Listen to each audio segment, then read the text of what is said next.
As we've all noticed that men have signed up to serve our country in the military, we've seen stories, we've seen atrocities, gunfire, shrapnel, men losing their lives, things like that.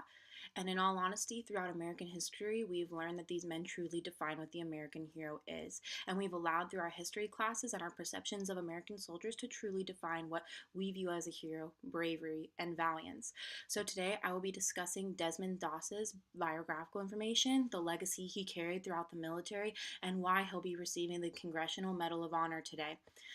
So, we are first going to begin by talking about his biographical information. So, throughout his childhood, Desmond had a very strict religious background. He was very encouraged to study the Bible. He actually had a painting of the Ten Commandments up on his house, and according to the Desmond Doss Council, the pictures, the imagery really struck him and really prevented him from wanting to ever commit terrible actions such as those, and it really strengthened his faith in God.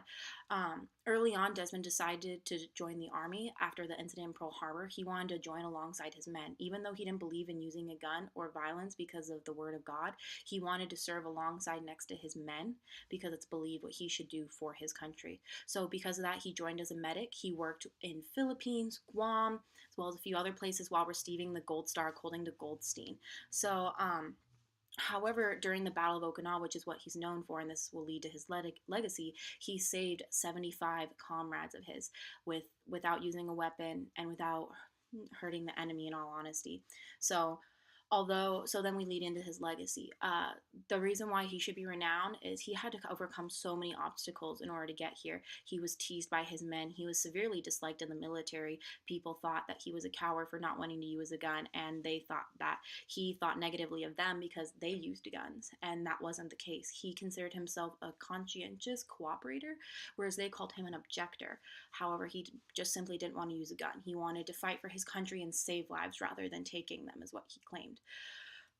So according to the Desmond Doss Council, he had personality traits that followed along with like the Lord and the Lord's values, kindness, honesty, courageousness, things like that. Just truly whatever aligned with the Lord.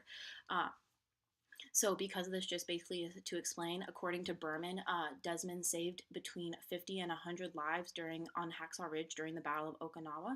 And because of that, today we are going to be awarding him the Congressional Medal of Honor. According to the Congressional Medal of Honor Society, the medal is a renowned medal only handed out to servicemen that deserve the utmost recognition for a valiant action.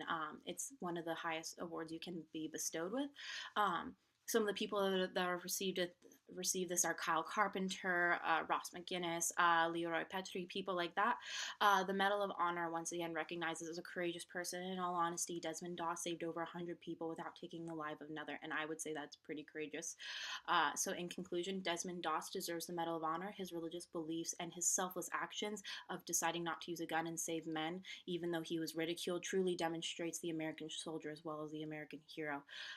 Lord, get me one more, as Desmond Doss would say.